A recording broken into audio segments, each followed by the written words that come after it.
우리가 세상 속에 있는 모든 인생들이 가지고 있는 가장 부정적인, 또 그 마음과 삶을 힘들게 하는 두 개의 마음, 감정 상태라면 그것은 바로 공포와 불안일 것입니다. 사람들은 공포 또 불안이라는 마음을 가지고 살 수밖에 없습니다. 아마 지난 몇 년간 우리가 코로나 기간 동안 우리가 가졌던 마음은 바로 이 공포라는 마음이었을 거예요.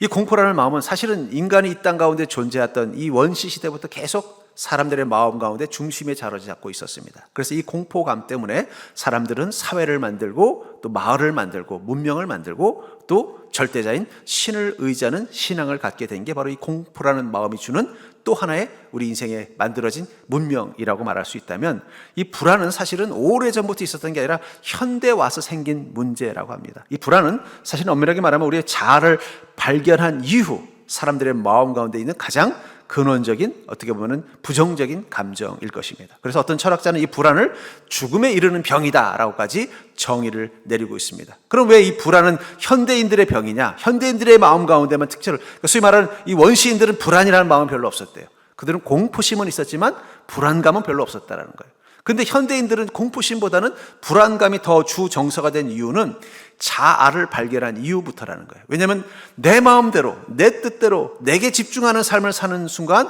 우리는 불안과 함께 갈 수밖에 없습니다. 왜냐하면 내 마음대로 되고 싶은데 내 마음대로 되지 않으니까 불안한 거예요.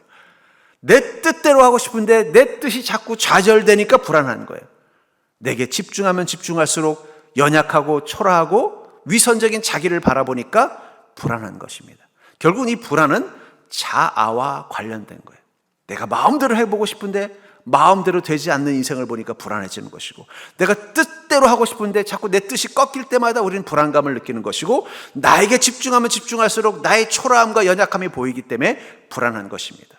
그렇기 때문에 이 불안은 자아와 밀접한 관계를 가질 수밖에 없습니다. 반대로 믿음은 어떻습니까? 우리가 믿음을 갖는다는 것은 내 마음대로 사는 것이 아니라 예수님의 마음대로 살기로 결단하는 것입니다. 내 뜻대로 살기로 하는 것이 아니라 주님의 뜻을 따라 살기로 결단하는 것입니다. 내게 집중하는 것이 아니라 우리의 주인 되신 예수 그리스도에게 집중하는 마음을 가지고 사는 것입니다. 그게 믿음입니다. 그런 의미에서 믿음과 불안은 상극이에요. 불안이 높아진다는 걸 아까 무엇 때문이라고 그랬어요? 나에게 집중할수록, 내 마음대로 되고 싶기를 원할 대로, 내 뜻대로 되기를 원할수록 우리 안에 불안감이 높아진다면, 믿음은 반대로 뭐라 그랬어요?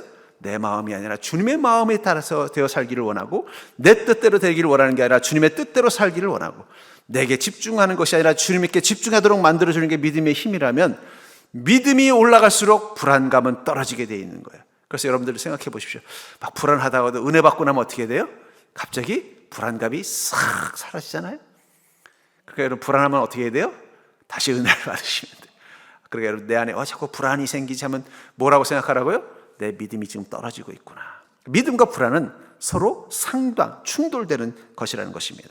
그런 의미에서 믿음은 우리가 이 땅에서 불안감을 누리고 불안감 속에 살 수밖에 없는 현대인들의 마음 가운데 정말 중요한, 어떻게 보면 마음의 힘이 되고 치료가 되는 것입니다. 그런데 이 믿음의 성장에서 가장 중요한 부분이 뭔지 아세요?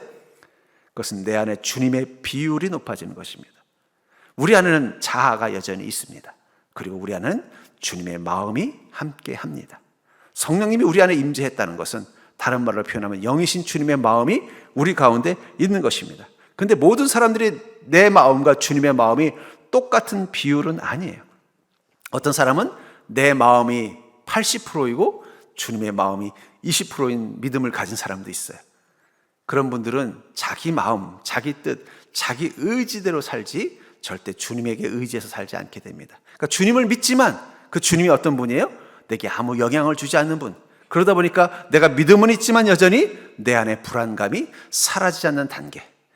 그게 바로 어쩌면은 내 마음이 80%, 주님의 마음이 20% 있대요.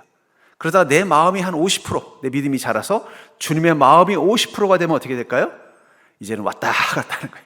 어떨 때는 불안했다가 어떨 때는 믿음의 확신을 가지고 살고, 어떨 때는 내 인생에 대해서 내 마음대로 살고 싶어 했다가 어떨 때는 주님의 뜻 앞에 순종하고 기도 하고, 자꾸 무슨 갱년기 아주머니들처럼 더웠다 추웠다는 것처럼 내 마음이 왔다 갔다 하는 게 바로 믿음과 내 마음과 주님의 마음이 어떻게 된다는 거예요?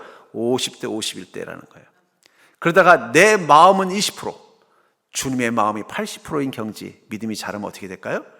그때부터는 내 마음에 평안이 오고 주님의 마음이 내 삶 가운데 주인이 되는 그 순간, 주님의 마음대로, 주님의 뜻대로 주님께 집중하는 삶을 사는 그 순간부터 우리 안에 불안은 없어지고 믿음의 모습으로 살게 되는 것입니다.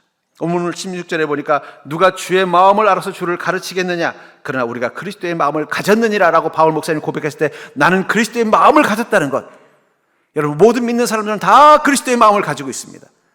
그러나 어떤 사람들에게는 그 마음의 20%만 주님의 마음을 가지고 있고, 어떤 사람은 50%밖에 안 되는 반발인 경우도 있고, 바울 목사님이 고백한 나는 그리스도의 마음을 가지고 있다는 건 적어도 내 마음의 80% 이상의 그리스도의 마음은 그런 믿음으로 사는 인생이라는 거예요. 아마 어쩌면 바울과 사도들, 그들의 마음을 분석해보면 내 마음과 그리스도의 마음을 분류해본다면 적어도 그들은 90%에서 95% 이상은 주님의 마음으로 사는 자일 것 같아요. 100%인 사람은 없습니다. 바울 목사님도 어떨 땐 자기를 보고 뭐라고 말해요? 나는 죄인 중에 괴수로다. 내가 남은 구원해놓고 나는 내가 구원받지 못할까 봐 걱정된다고 말할 때는 무엇을 본 거예요? 여전히 완전히 사라지지 않은 그 5% 10% 되는 이 자아를 본 것입니다. 그러니까 여러분, 우리가 완전히 내 자아를 믿음 가운데 다 내보내진 못해요. 중요한 건 비율이 중요하다는 거예요.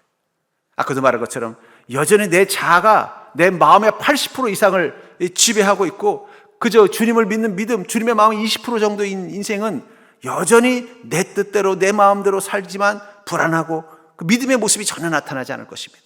그래서 내가 믿음의 용기를 나고 말씀 앞에서 성장해서 내 마음도 한 반, 주님의 마음도 반이 되면요, 아까도 말한 것처럼 왔다 갔다 하는 거예요. 어떨 때는 믿음 있는 사람처럼 살다가 또 어떨 때는 믿음 없는 사람처럼 행동하고, 어떨 때는 은혜 가운데 살다가 어떨 때는 불안 가운데 살고, 자기 자신도 자기가 왜 이러는지 모르는 거예요. 내가 왜 이렇게 자꾸 무슨 널뛰듯이 왜 이러나, 스스로도 자꾸 자신감 없는 거예요. 그러다 그 믿음이 더 성장해서 내가 이제는 주님의 마음을 가졌다고 말하는 이 고백을 할 수 있는 이 바울 목사님 같은 고백을 하는 그 순간, 이제는 어떻게 돼요?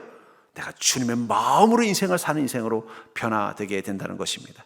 그렇다면 사랑하는 성도님들, 여러분들의 마음은 몇 대 몇입니까? 옆 사람 보고 있어요. 당신은 주님의 마음이 몇 프로입니까? 좀 더 쓰시지요. 어쩌면 우리가 왜 믿음 가운데 있다고 하지만 내가 믿음의 그 풍성함을 누리지 못하는 이유 중에는 여전히 내 마음의 비율이 높아서 그렇다는 거예요. 그렇다면 이 바울 목사님처럼 나는 그리스도의 마음을 가졌다고 고백하는, 적어도 내 마음의 중심에 적어도 내가 자신하건대 80% 이상은 주님의 마음이고 아직 20%는 내 마음이 남아있지만 80% 이상은 된다고 당당하게 말할 수 있는 그 그리스도의 마음을 가진 인생이 된다면, 그때부터 우리 인생 가운데 나타나는 그 놀라운 변화가 무엇일까요? 저는 그게 바로 믿음이 주는 변화라고 생각합니다. 성경에서 주님이 말씀하시고 또 히브리서에서 말하는 믿음의 사람들의 특징은 그들 안에 그냥 단순히 주님의 마음이 있는 게 아니라 주님의 마음이 적어도 80% 이상은 가지고 있는, 내 마음이 감히 주님의 마음을 합행해서 도전할 수 없는 그 주님의 마음이 풍성한 자들을 바로 믿음이 있는 자라고 말한다면, 그 믿음을 가진 인생이 됐을 때 우리 인생 가운데 나타나는 특징이 무엇이냐는 거예요. 그것을 통해서 여러분들이 주님의 마음으로 가득 찬 인생으로 변화될 수 있기를 주의 이름으로 축복합니다. 여러분들도 스스로 당당하게 그러나 나는 그리스도의 마음을 가졌습니다라고 고백할 수 있는 인생이 될 수 있기를 주의 이름으로 축복합니다. 그렇다면 주님의 마음이 내 안에서 적어도 8알 이상이 된다면 어떤 모습이 나타날까요? 내가 정말 이 바울 목사님처럼 내 안에 그리스도의 마음을 가졌다고 당당하게 말할 수 있을 만큼 내 안에 그리스도의 마음이 충만하게 되면 나타나는 특징이 뭐냐면, 우리는 주님의 눈으로 세상을 보게 된다는 거예요. 우리가 사는 세상을 누구의 눈으로 본다고요? 주님의 눈으로 보게 된다고 말하고 있습니다. 12절에 보니까 우리가 세상의 영을 받지 아니하고 오직 하나님으로부터 온 영을 받았으니, 여러분 성령 충만함이란 것은 뭘 말하는 거예요? 하나님의 영, 성령님이 우리 가운데 오시는 것입니다. 예수 그리스도의 영이 오신다면 그 영의 마음이 우리 마음 가운데 임하는 것입니다. 우리로 하여금 하나님께서 우리에게 은혜로 주신 것들을 알게 하려 하심이라. 물론 이 은혜라는 근본적으로는 우리를 구원하셔서 우리에게 영생을 주신 하나님의 은혜이지만, 그 구원의 영향력도 은혜 속에 포함된다면 주님께서 우리에게 주신 은혜로 주신 것들을, 단수도 아니고 복수를 썼잖아요. 그 말은 뭐예요? 우리 안에 한 번 구원의 은혜만 주신 게 아니라 그 후에도 그 은혜의 여러 요소들을 우리 가운데 알게 하셨다. 여러분들, 우리가 성령님, 주님이 우리 안에 오시고 주님의 마음이 우리 안에 충만해지면 나타나는 첫 번째 특징이 뭐냐면 바로 은혜를 발견한다는 거예요. 어디서요? 우리의 인생 가운데서. 은혜라는 게 뭐예요? 우리 인생 가운데 임하신 하나님의 역사하심과 행하심입니다. 이 산삼을 캐는 이 10만이들이, 저도 직접 본 적은 없지만 옛날에 영화를 보면요, 삼을 캐러 가기 전에 꼭 그 신의 산신령이라고 불리는 신적인 존재에게 꼭 제사를 드리고 삼을 캐러 갑니다. 근데 그 이유를 뭐라고 말하냐면, 이 산샘은 영묘해서 사람들 눈에 잘 안 보인대요. 그 산에 산 실력이 허락해야만 보인다는 거예요. 그래서 제발 오늘 내가 가서 그 산삼을 볼 수 있도록 그 산의 신에게 기도를 하는 거예요. 볼 수 있게 해달라고. 저는 그런 장면을 보면서 문득 그 생각이 들어요. 여러분들, 우리가 우리 인생 가운데 하나님의 흔적, 그 하나님의 은혜, 하나님이 우리 인생 가운데 함께 하셨고 역사하셨고 다녀가셨다는 그 은혜를 보려면은요, 하나님이 보여주셔야 보이는 것입니다. 은혜를 보고 싶다고 보는 게 아니라 보여주어야 본다는 거예요. 하다못해 산삼도 어떻다는 거예요? 보여줘야 보는 것입니다. 실제로 제가 전에 그런 간증을 들은 적이 있어요. 한 그리스도인이 집안에 사업이 잘못돼가지고 그냥 쫄딱 망하고 집도 이제 곧 소위 경매로 다 넘어가고 그런 가족들이 다 뿔뿔이 흩어져야 되는 절박한 상황이 된 거예요. 방법이 없는 거예요. 그래서 자기도 모르게 이 기도원에 가서 하나님께 막 기도를 했다. 하나님, 아니 저 큰일 났어요. 이거 우리 집 쫄딱 망해서 저는 잘못하면 감옥 들어가게 생겼고 우리 가족들은 다 뿔뿔이 흩어지게 생겼습니다. 저 좀 살려주세요 하면서 막 간절히 기도했더니 하나님께서 음성을 들으셨대요. 뒷산에 좀 올라가 봐라. 그래서 그 집사님이 그 음성을 듣고 뒷산에 올라갔더니 거기 산삼이 있더라는 거예요. 그래서 그 산삼도 한두 뿌리도 아니고 뭐 9뿌리인가 하면 기사에 한번 연가지고 그걸 캐가지고 팔아가지고 그 빚을 갚아가지고 간신히 이 어려움을 이겨냈다는 간증을 제가 전에 들은 적이 있습니다. 여러분, 산삼이 먼 곳도 아니고 그 기도원 뒷산에 있을 거라고 누가 상상이나 했겠습니까? 근데 하나님이 허락하시니까 보이더라는 거예요. 그건 그냥 산삼이 아니라 뭐예요? 하나님의 은혜예요. 하나님께서 분명히 저 금산에 있는 그 깊은 산에서 뽑아가지고 그 기도원 뒷산에다 심어 놓으신 거예요. 여러분, 하나님의 은혜도 우리가 하나님이 허락하셔야만 보이는 것입니다. 근데 어떤 사람 눈에만 보이도록 허락하셨어요? 주님의 마음으로 인생을 사는 사람이에요. 하나님의 은혜는 아무에게나 보이는 것이 아니라 주님의 마음을 가졌다라고 고백할 수 있는 인생 가운데만 보인다는 거예요. 그래서 감옥 속에서 요셉은 주님의 마음을 볼 수 있었기 때문에 감옥의 힘든 시간들을 이겨낼 수 있었던 것입니다. 풍랑 위에서 베드로는 주님의 마음으로 살았기 때문에 거기서 물 이루어 오시는 주님을 볼 수 있었던 것입니다.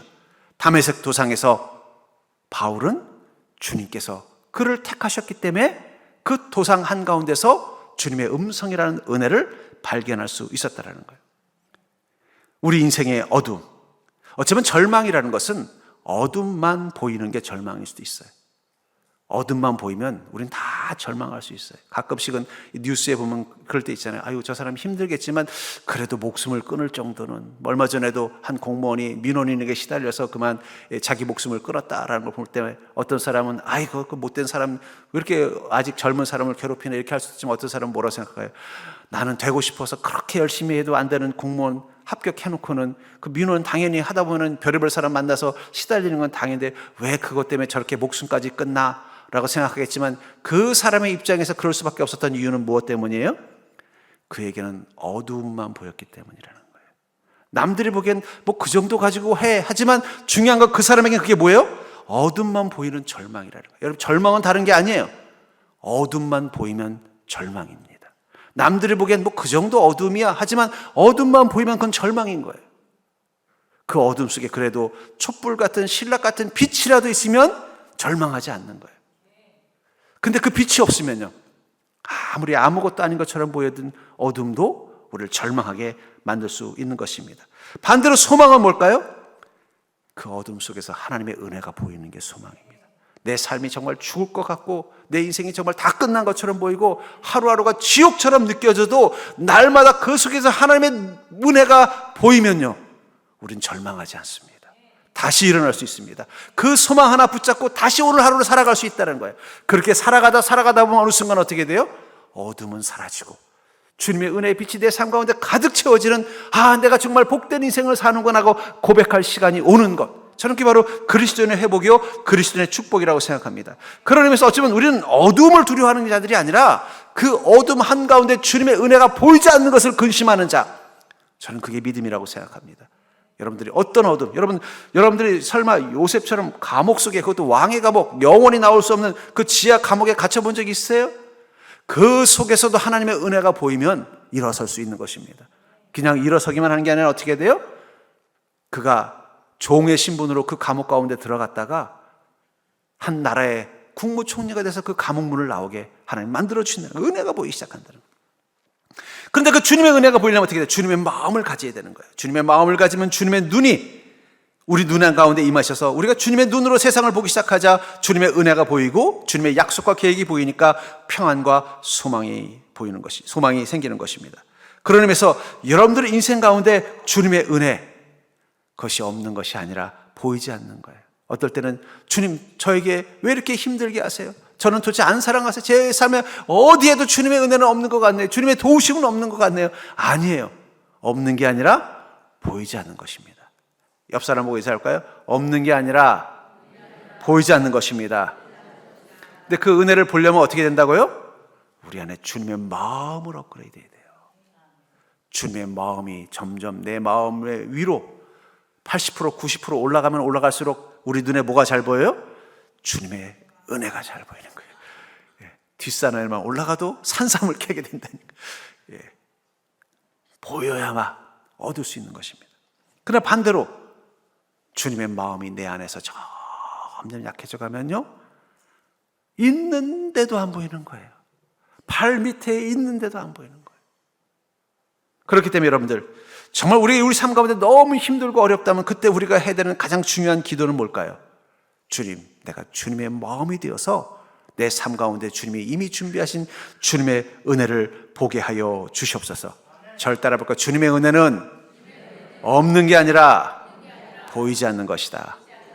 여러분들의 인생길에 없는 거 아니에요. 보이지 않아서 못 찾는 것입니다.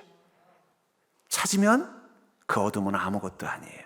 찾으면 그 문제는 아무것도 아닙니다. 찾으면 그것은 오히려 나에게 축복이 되는 거예요. 아까도 말한 것처럼 요셉이 종으로 왕의 감옥 들어갔다가 그 나라에 자기가 섬기던 주인보다 더 높은 국무총리가 되어서 그 감옥문을 나오지 않습니까? 그게 바로 은혜라는 것입니다. 그런 의미에서 사랑하는 성도님들, 전 여러분이 날마다 주님의 마음으로 살게 해달라고 기도하는 자가 될 수 있기를 주의 이름으로 축복합니다. 여러분들의 마음 가운데 그러나 나는 그리스도의 마음을 가졌습니다라고 당당하게 선포할 수 있는 믿음 될 수 있기를 주의 이름으로 축복합니다. 두 번째로, 주님의 마음이 내 안에서 50%, 80% 이상이 되면 어떤 특징이 나타나는가? 그것은 바로 우리가 신령한 자아로 인생을 살게 합니다. 주님의 마음이 내 안에 충만해지면요, 우리는 신령한 자아로 살게 된다는 거예요. 15절에 보니까 신령한 자는 모든 것을 판단하나 자기는 아무에게도 판단을 받지 아니하느니라. 이 말은 뭐냐면, 모든 걸 판단한다는 건 자기 스스로 소신 있게, 남들이 나에게 어떤 평가를 하든 자기의 소신과 뜻을 따라서 확신 있는 삶을 살게 된다는 것입니다. 신령하다는 건 영적이고 정신적인 거라는 거예요. 영혼의 힘이 자기의 삶을 주도한다는 거예요. 현대의 이 질병은 정신과 밀접한 관계가 있다고 이 전문가들이 이제 점점 옛날에는 육신의 병은 육신으로만 접근했는데 지금은 마음과 육신을 같이 바라봅니다. 그래서 육신의 병이 많을 때 보면은 많은 병들이 이 정신의 문제일 때가 있다는 거예요. 소위 말하는 뇌로부터 오는 정신의 컨트롤 기능이 문제가 되기, 신경들 쪽에 보면 정신의 연결선이니까 그 기능의 문제라든지 아니면 스트레스성. 그러니까 병원에 가면 맨날 뭐라 그래요? 스트레스 좀 받지 말고 푹 쉬시고, 뭐 스트레스 받고 싶어서 받는 사람이 어디 있습니까? 저는 그런 의미에서 어쩌면 우리는 정신의 위기 시대를 살고 있는 거예요. 건강하려면, 지금은 그래서 현대의학은 건강을 위해서는 몸과 마음과 영혼을 같이 돌봐야 된다고 생각해요. 그래서 이 의사분들이 의외로 소위 말하는 이 신앙인들이 많아요. 뭐 기독교든 불교든. 왜냐하면 인간의 몸을 아픈 걸 연구해 보니까 이게 마음이 중요하다는 거예요. 또 마음에서 가장 중요한 건 뭐예요? 영적인 것이기 때문입니다. 우리 시대는 이 정신력이 결핍되어 있어요. 어쩌면 현대인들을 보면은요, 조그만 어려운 일 앞에서도 쉽게 절망하고 좌절하는 것은 몸이 약해서가 아니라 뭐예요? 정신력이 결핍되어 있기 때문이에요. 그러다 보니까는 자꾸 쉽게 좌절하고 자꾸 포기하고 자꾸 원망합니다. 그런 어떻게 보면 정신력이 결핍된 자아를 가지고 살다 보니까 우리는 인생에 대해서 늘 불안해하고 근심하는 마음으로도 자유할 수 없는 것입니다. 그래서 이 프랑스의 작가인 이 갬이라는 소설로 유명한 이 베르베르라는 사람이 이런 말을 했어요. 현대 문명의 가장 큰 폐해 중 하나가 사람들이 나는 누구인가라는 질문을 하지 않는 것이다. 뭐라고요? 현대인들의 가장 문제, 현대 문명의 가장 큰 문제는 뭐라는 거예요? 나는 누구인가라는 질문을 하지 않고 산다는 거예요. 그리고 인간은 단순히 소비하는 주체. 내가 오늘도 뭘 먹을까? 오늘도 뭘 살까? 야, 저 명품 나도 갖고 싶다. 요즘 무슨 신발이 유행이라는데, 요즘 차가 새로 멋진 차가 나왔던데, 온통 마음이 어디만 박혀 있다는 거예요. 그 소비하는 주체라는 거에만 관심 있거나, 혹은 세금을 내는 존재. 내가 이렇게 벌었으니까 또 이런 존재. 아니면은 회사, 조직의 구성원으로 살아가는 존재가 아니다. 인간은 육신이라는 수단을 빌려 영혼을 보다 발전시키기 위해서 살아가는 존재라고 생각한다. 이 베르베르라는 사람이 뭐라고 말했다는 거? 인간은 육신이라는 수단을 빌려서 영혼을 보다 발전시키기 위해서 살아가는 존재다라고 설명하고 있다는 거예요. 저는 그 말에 동의를 합니다. 어쩌면 현대인들이 무기력하고 뭔가 인생의 목표를 잃어버린 건 자꾸 뭐에만 관심이 있어요? 육신을 발전시키는 것에만 관심이 있다는 거예요. 내가 어떻게 하면 더 좋은 명품을 누리는 소비자가 될 수 있는가? 내가 어떻게 하면 더 많은 돈을 벌어서 세금이라는 말이 우리에게 부정적이지만 뭔가 내가 이 세상 속에서 성공한 세금 많이 낸 사람 이런 어떤 세상으로부터 인정받는 물질적인 인정을 받는 존재가 될 것인가? 나는 어떻게 하면 내 조직 속에서 어떻게 하면 높여지는 그런 존재가 될 것인가? 우리 육신이라는 부분을 발전시키는 것에만 관심을 가지고 살고 있지만 그러나 인간의 본래 목적은 뭐라는 거예요? 영혼을 보다 발전시키기 위해서 그 육신을 쓰는 자다라고 말하는 것입니다. 그러니까 우리의 영혼, 이 신령이 발전하고 성장하고 건강해져야 우리의 육신도 이 땅 가운데서 풍성한 삶을 살 수 있는 것입니다. 특별히 우리 자신을 바라볼 때 우리가 신령한 자아로 살게 될 때 우리 삶에는 놀라운 변화가 나타납니다. 저는 그런 가장 임상적으로 가장 소위 말하는 신령한 자아로 인생을 살아서 성공한 케이스, 그리고 또 그 신령한 자아를 잃어버려서 불행해진 그 케이스로 저는 사울 왕을 꼽고 싶어요. 원래 사울은 조금 겁이 많은, 마음이 좀 약한 사람이에요. 겁도 많고 열등감도 많고 좀 자존감도 낮은 사람이에요. 그래서 자기를 사무엘이 강제로 기름 부었을 때 도망 다녔습니다. 그리고 사람들이 아니 사울 그런 사람이 무슨 우리 왕이 될 수 있어 하면 무시할 때 어떻게 돼요? 기가 팍 죽어가지고 말도 못하고 집에 가서 예전처럼 농사 짓고 가만히 찌그러져 있었던 사람이에요. 그러니까 사울은 마음이 어떤 사람이 약한 사람이에요. 겁도 많고 소심하고 또 자존감도 낮고 열등감도 많은 사람이었어요. 어디로 봐도 신령한 자아를 가질 수 있는 사람이 아니었다는 거예요. 그런 그가 외적이 쳐들어왔다는 소식을 듣고 성령님이 그의 마음 가운데 부어진 사건을 이 사무엘상 11장 6절부터 7절은 이렇게 말합니다.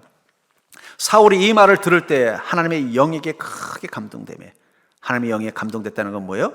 그의 마음이 주님의 마음으로 충만해졌다는 거예요. 그의 노가 크게 일어나. 그 분노는 무슨 분노예요? 아니 감히 이스라엘을 괴롭히는 이 외적들이 아마 블레셋일 확률이 높죠. 쳐들어왔단 말이야 하면서 왕의 진노가 올라왔다는 거예요. 그리고는 한결에 소를 잡아 각을 뜨고 전령들의 손으로 그것을 이스라엘 모든 지역에 두루 보내 이르되 누구든지 나와 사울과 사무엘을 따르지 않냐면 그의 소들도 이와 같이 하였으리라 했더니 사울의 이전 성품이라면 이렇게 할 사람이 아니었다는 거예요. 야 빨리 전령들을 보내서 좀 빨리 도와달라고 해라. 큰일 났다 지금. 너희들이 좀 와서 해라. 나를 왕으로 안 뽑아도 좋으니까 좀 와서 이 문제를 좀 해결해달라고 부탁하는 편지를 보내야 되는데 어떻게 했다고 말하고 있어요? 소를 잡아가지고 싹 여러 개 쪼개가지고는 편지에다 지금 적군이 쳐들어왔는데 빨리 군대를 끌고 모여라. 그렇게 안 하면 내가 나중에 너희들을 이렇게 만들겠다 하고 엄포를 놓은 거예요. 근데 그 다음 문장에 뭐라고 하냐면 여호와의 두려움이 백성에게 임함에 그들이 한 사람같이 나온지라. 얼마 전까지만 해도 아니 사울이 우리의 왕이 어떻게 돼? 저렇게 소심하고 저렇게 용기 없고 또 집안도 별 보려면 저 사람을 우리가 왕으로 인정할 수 없어 하고 무시했던 그 사람들이 어떻게 됐다는 거예요? 무슨 다윗 왕 앞에 선 것처럼 겁에 먹어가지고 우르르 군대를 끌고 하나같이 마치 사단장 앞에 달려오는 병사들처럼 다 모이더라는 거예요. 어떻게 그가 이렇게 변한 사람이 될 수 있었어요? 하나님의 영이 크게 감동했다는 거예요. 우리는 때로는 우리 자신에게 실망할 때가 있죠. 아이고 내가 이거밖에 안 되나? 내 자아를 보니까 너무 초라해, 너무 찌질해, 너무 위선적이에요, 너무 연약해요. 근데 중요한 건 여러분들은 원래 그래요. 우리가 자꾸 착각하고 있어요. 우리는 원래 초라합니다. 우리는 원래 쫄보예요. 우리는 원래 연약해요. 우리가 그런 존재예요. 옆 사람 보고 있을까요? 착각하지 맙시다. 당신 원래 그런 사람이요. 그리고 지금까지 과대망상에 빠져 있다가 갑자기 문제를 만나고 나니까 어떻게 돼요? 내가 이거밖에 안 되는구나. 갑자기 병이 들면 갑자기 확 기가 죽고, 사업이 조금만 흔들리면 갑자기 불안감에 어쩔 줄 몰라 하고, 내가 계획한 대로 일이 안 되면 막 당황하고 어쩔 줄 몰라 하고, 그게 원래 우리 모습이에요. 사울의 그 모습이라는 거예요. 근데 그리스도의 마음이 우리 가운데 충만하면요, 우리가 다른 사람이 되는 거예요. 마치 이 사울 왕을 알고 있었던 사람들이 갑자기 사울의 달라진 모습을 보고 깜짝 놀라서, 아니 내가 알던 사울이 아닌데 어떻게 이런 위엄을 가지고 우리를 호령할 수 있지? 그리고 하나같이 그 사울 앞에 충성하면서 나가서 적군과 싸워서 승리를 거머쥡니다. 그때부터 사울을 왕으로 인정했다는 거예요. 주님의 마음이 우리 안에 충만해야 우린 신령한 자아로 살 수 있는 거예요. 주님의 마음이 없어지면 우리 자아가 어떻게 보인다고요? 원래 그랬던 거예요. 내 모습이 보이는 거예요. 그러니까 실망하는 거예요. 어쩌면 지금 여러분들이 자기 실망감 속에 사로잡혀 있는 분들이 있다면 인정하십시오. 그게 원래 내 모습입니다. 그러나 중요한 건 우리 안에 그리스도의 마음이 있다는 거예요. 그 마음이 마치 사울이 그 하나님의 영으로 크게 감동되는 것처럼 그 마음이 내 마음의 주인이 되어주시는 그 순간 우리는 다른 사람이 되는 거예요. 전 여러분들이 그 소망을 가지고 사는 자 되기를 주님 축복합니다. 옆 사람하고 다시 한번 인사해볼까요? 주님의 마음으로 살면 당신은 달라질 수 있습니다. 예. 자꾸 그 옛 자아를 가지고 살아보려고 발버둥 쳐보니까 안 바뀌는 거예요. 안 바뀌는 거. 실망망에 실망만 더하는 거예요.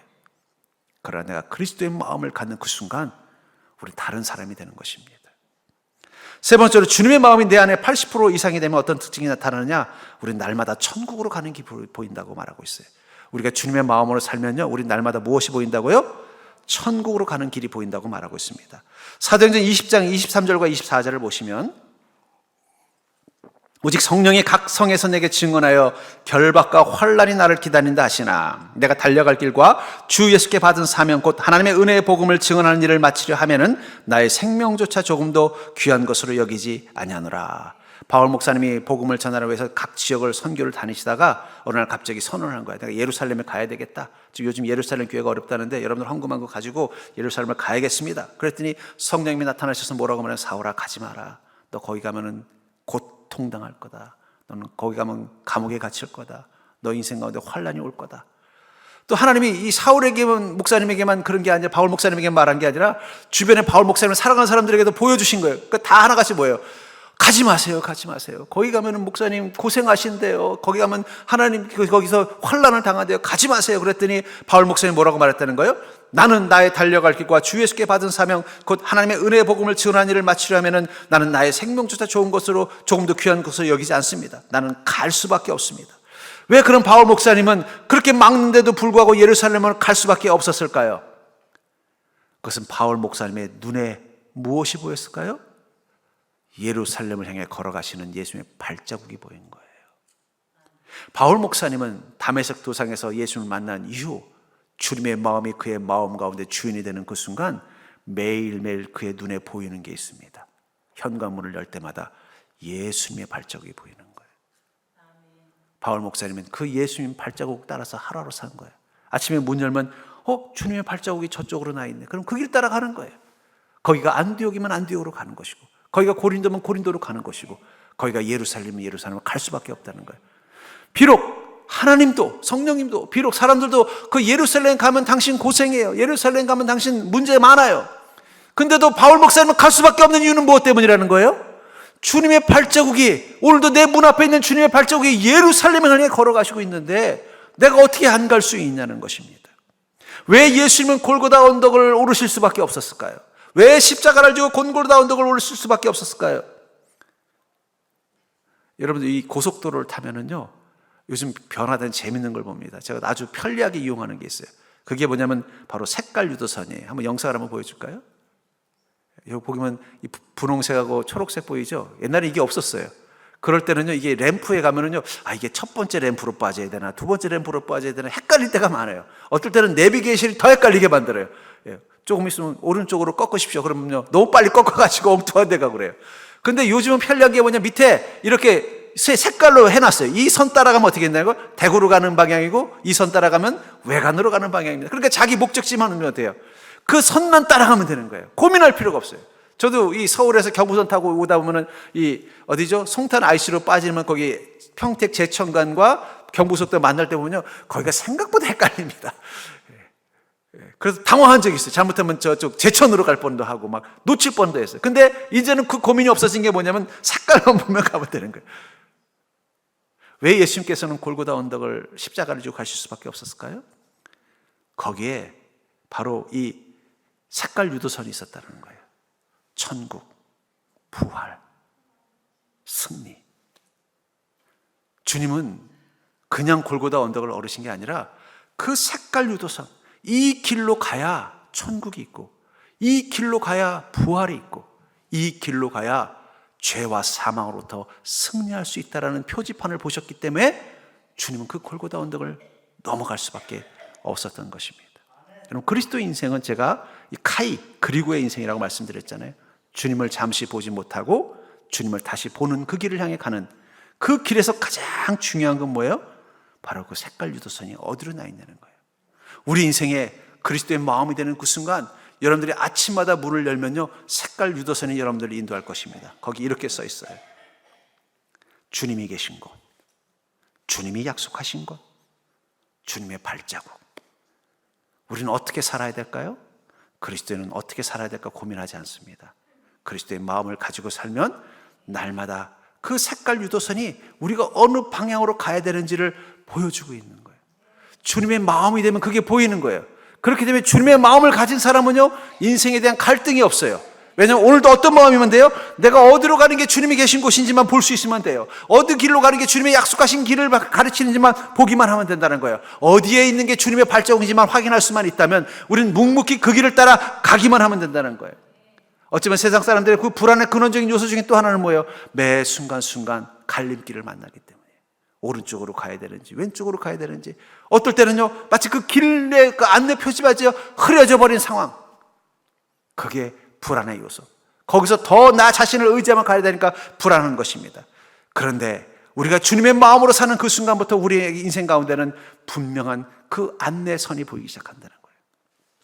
창세기 12장 1절에 보면은 아브라함이 하란 땅을 떠나서 이 가나안 땅으로 들어가게 된 사건을 이렇게 말합니다. 여호와께서 아브라함에게 이르시되 너는 너의 고향과 친척과 아버지의 집을 떠나 내가 내게 보여줄 땅으로 가라.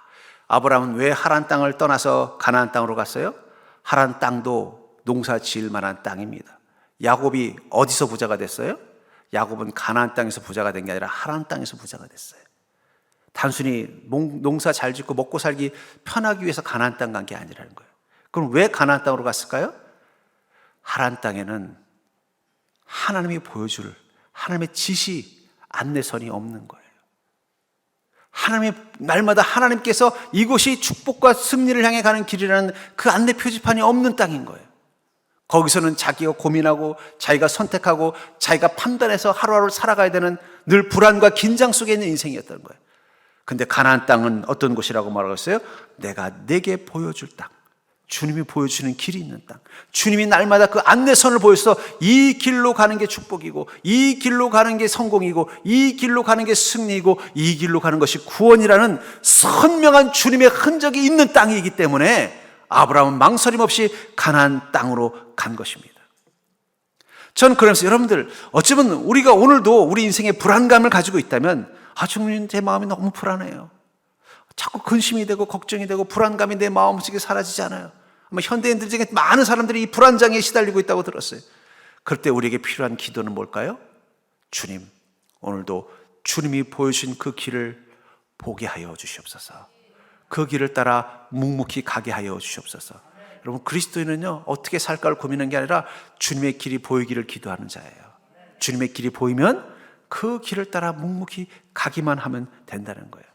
제가 성경에 보면 주님이 보여주신 그 길을 따라가서 인생 망친 사람을 한 명도 본 적이 없습니다. 그 길 따라갔더니 거기 뭐가 있어요? 구원이 있고, 그 길 따라갔더니 거기 무엇이 있어요? 축복이 있고, 그 길 따라갔더니 그곳에 평안이 기다리고 있더라는 거예요. 우리는 그것을 믿기 때문에 어떻게 되는 거예요? 오늘도 내 인생 가운데 주님이 보여준 그 길을 따라 가기를 소망하는 자입니다. 그러려면 어떻게 되겠어요? 우리는 주님의 마음으로 살 수밖에 없다는 거예요. 세상이 요동치고 있습니다. 그 속에 사람들의 마음은 불안하고 근심되고 흔들립니다. 그러나 중요한 건 주님이 보여주신 그 길은 지금도 우리 앞에 있다는 것입니다. 우리가 주님의 마음이 되어서, 더 온전한 주님의 마음이 되어서 우리 삶을 살려고 하면 할수록 주님의 길은 더 선명해 보일 것입니다. 세상의 어둠이 더 짙어도 우리가 더 주님의 마음으로 살기로 결단하며 하루하루 살아가는 그 순간 우리는 주님의 은혜가 더 강렬하게 반짝이는 보석처럼 빛나는 것을 보게 될 것입니다. 우리 자신을 바라보면 너무 초라해서 자신 없고 두렵고 근심될 수밖에 없지만 주님의 마음이 내 안에 충만한 순간 우리는 그 순간 신령한 자아가 되어서 우리 인생에 대해서 정말 후회 없는 멋진 인생을 우리는 살아갈 수 있습니다. 그것을 위해서 여러분들 주님의 마음이 내 안에 더 충만하기를 기도하는 자가 되기를 주님으로 축복합니다. 날마다 주님의 마음을 가지고 살아갈 수 있게 해달라고 기도하기를 바랍니다. 당당하게 나는 그리스도의 마음을 가졌습니다라고 고백할 수 있는 믿음 될 수 있기를 주님의 이름으로 간절히 축원합니다.